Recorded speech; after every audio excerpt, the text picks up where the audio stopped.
Hello everyone, welcome back again. So, kali ini gue bakal mengupdate market cryptocurrency di mana sekarang para pelaku pasar sedang menunggu pengumuman kira-kira berapa basis poin yang akan dinaikkan oleh Bank Sentral Amerika Serikat menjelang FOMC. Tetapi sebelum lanjut ke pembahasan, seperti biasa gue ingatkan kembali kepada kalian tetap do your own research.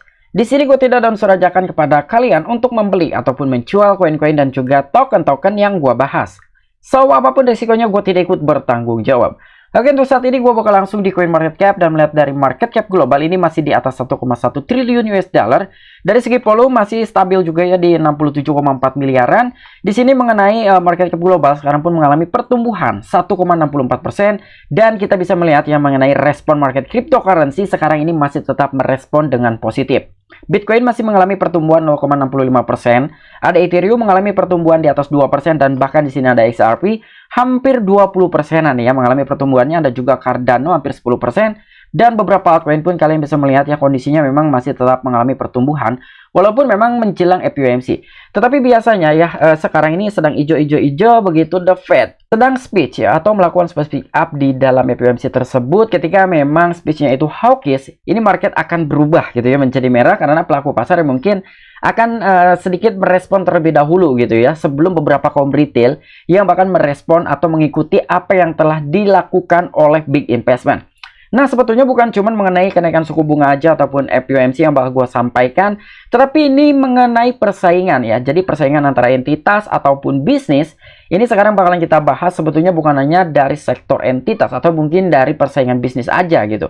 Tetapi kita sebagai manusia pun kita harus memiliki yang namanya persaingan. Dan di sini ada beberapa orang juga yang telah menjatuhkan sektor industri cryptocurrency dan kira-kira apa yang telah terjadi. Nah, jadi kira-kira untuk informasi lebih lengkap dan lebih lanjutnya seperti apa? So, gak perlu banyak basa-basi, kita langsung saja masuk ke sumber informasinya. Oke, untuk informasi yang pertama di sini kita masuk dulu ke dalam FOMC terlebih dahulu ya. Kita bahas nih untuk pertemuan FOMC ini sekitar 16 jam 53 menit lagi ya. Jadi kita akan menuju pertemuan FOMC. Kira-kira berapa sih kenaikan suku bunga yang akan dinaikkan oleh Bank Sentral Amerika Serikat? Di sini ada tingkat probability-nya ya. Jadi di sini pertanggal 22 Maret tahun 2023 di sini probability-nya itu sekitaran 0,25% atau setara dengan 25 basis poin yang kemungkinan bakal dinaikkan oleh Bank Sentral Amerika Serikat.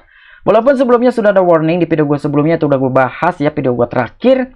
Jadi kalian bisa mengeceknya di sana, kalian bisa tonton bahwa adanya sebuah warning dari Mike Novogratz. Jadi jangan sampai dari Bank Sentral Amerika Serikat ini menaikkan suku bunga yang terakhir. Ternyata pertumbuhan ekonomi di Amerika Serikat itu malah berputar-putar atau mungkin jadi tidak jelas. Ya, tetapi kita tidak bisa memastikan apakah Bank Sentral akan tetap mengacu terhadap pendiriannya pribadi dan tidak mendengarkan beberapa orang-orang lain yang harus memangkas dari segi suku bunga demi memperbaiki dari tingkat pertumbuhan ekonomi di negara Amerika Serikat. Dan untuk informasi selanjutnya di sini kalian bisa sudah tidak asing lagi dengan salah seorang yang bernama Peter Schiff ya. Jadi di sini lagi-lagi nih Peter Schiff telah mengacu terhadap pertumbuhan ataupun mungkin merespon gitu ya dari kinerja Bitcoin ataupun sektor industri cryptocurrency.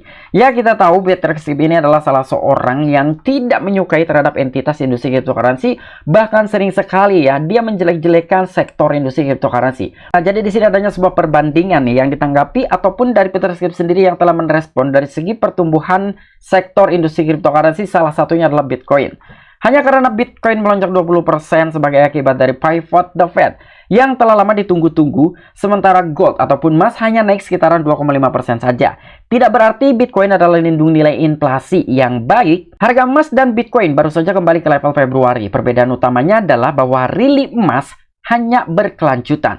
Nah, jadi respon dari Peter Schiff sendiri ya sebetulnya ini menurut gua sendiri ya dengan adanya sebuah announcement ataupun mungkin postingan seperti ini dari Peter Schiff, dia agak sedikit sirik juga mungkin ya. Karena Bitcoin mengalami pertumbuhan 20%, sementara dari gold ataupun emas yang selalu dibangga-banggakan oleh dirinya hanya mengalami kenaikan 2%-an saja. Artinya kan 1/10 gitu ya. Jadi ketika memang dari Bitcoin mengalami kenaikan 10% ya mungkin emas hanya mengalami kenaikan sekitar 1% saja. Dan di sini pun terjadi ya, Bitcoin mengalami pertumbuhan 20%, tetapi emas hanya mengalami pertumbuhan sekitar 2% saja. Dan alasan dari Peter Schiff sendiri ya di sini merespon terhadap kenaikan dari Bitcoin 20% itu hanya saja adanya sebuah akibat ataupun mungkin desas-desus gembar-gembor bahwa The Fed bakalan pivot gitu ya. yang telah lama ditunggu-tunggu ya. Jadi kurang lebih seperti ini nih respon dari VeterScript itu sendiri. Dan untuk informasi yang selanjutnya mengenai persaingan juga ya, di sini ada akun Twitter GabeBurgerBucks ya. Jadi dia pun telah mengulas kembali ini dengan adanya salah satu sektor yang sebelumnya itu telah menjelekkan atau menjatuhkan entitas industri cryptocurrency, dan salah satunya adalah Bitcoin. Saya cukup tua untuk mengingat ketika CEO Credit Suisse mengatakan Bitcoin adalah gelembung ataupun bubble. Bitcoin adalah $7.000 saat itu, Bitcoin sekarang di $28.000, sementara itu Credit Suisse diakuisisi oleh pesaing dan ditebus oleh bank sentral. Nah, jadi di sini sebelumnya dari CEO Credit Suisse, dia pernah membuat pernyataan bahwa Bitcoin itu adalah bubble katanya. Pada kala itu Bitcoin harganya masih di kisaran $7.000, tetapi ternyata apa yang telah terjadi terhadap kinerja dari Bitcoin sekarang mengalami pertumbuhan, bahkan harganya di $28.000.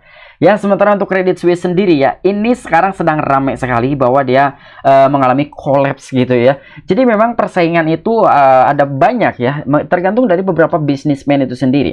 Kira-kira bagaimana cara menanggapinya? Apakah akan dijadikan sesuatu hal yang membuat dirinya sirik, atau mungkin menjatuhkan satu sama lain gitu ya? Tetapi ternyata walaupun Bitcoin sering sekali dijatuhkan hanya karena fundamentalnya itu yang cukup kuat dan juga cukup tinggi, bahkan beberapa orang-orang besar sekarang udah mulai berkecimpung di dunia Bitcoin ataupun cryptocurrency dan merespon itu positif. Tetapi ternyata di sini beberapa sektor, beberapa perusahaan yang sebelumnya telah menjelek-jelekan Bitcoin, malah mereka terlebih dahulu yang mengalami kehancuran. Ya, jadi jangan sombong terlebih dahulu sih ya. Menurut gua ketika memang tidak terlalu suka dengan salah satu entitas ya, kita tidak perlu cuap-cuap, tidak perlu keluar-keluar juga gitu.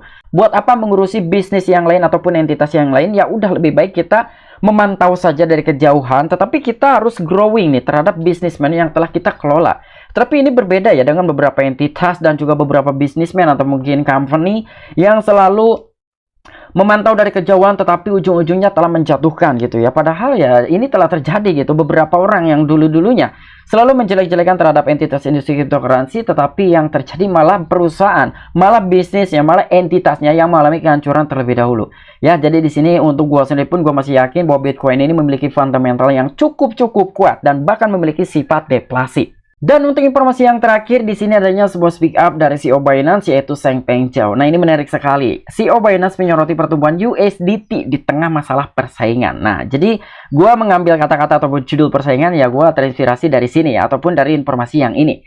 Di mana CEO Binance sekarang itu telah menyoroti adanya sebuah pertumbuhan USDT ataupun pencetakan stablecoin USDT.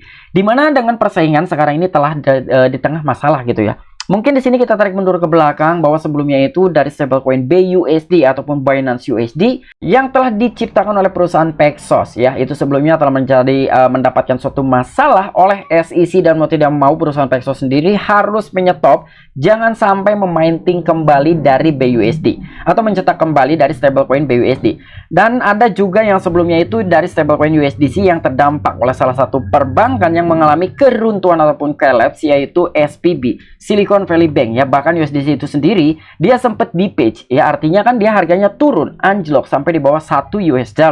Namun sekarang dengan adanya sebuah kebebasan mungkin ya, dengan pesaing-pesaingnya itu yang telah di stop, ada juga yang mengalami di page terhadap US dollar. Tetapi di sini USDT sendiri malah mencetak kembali dari stablecoin ya. Jadi di sini pasokan USDT telah tumbuh lebih dari 10% hanya dalam 30 hari terakhir menjadi 76,97 miliar menurut data dari CryptoSlat ya. Jadi di sini selama 1 bulan terakhir saja adanya sebuah pencetakan dari stablecoin USDT sekitar 10%-an, dan sekarang itu totalnya menjadi 76,97 miliar. Wow, ini cukup luar biasa sekali, dan ternyata ini respon dari CEO Binance sendiri tidak ketinggalan gitu ya dengan adanya sebuah pencetakan dari stablecoin USDT, dan ini langsung di-up juga oleh media, dan bahkan dari CEO Binance pun dia telah men-tweet di akun Twitter resminya mengenai adanya sebuah pencetakan ulang dari stablecoin USDT di tengah masalah persaingan.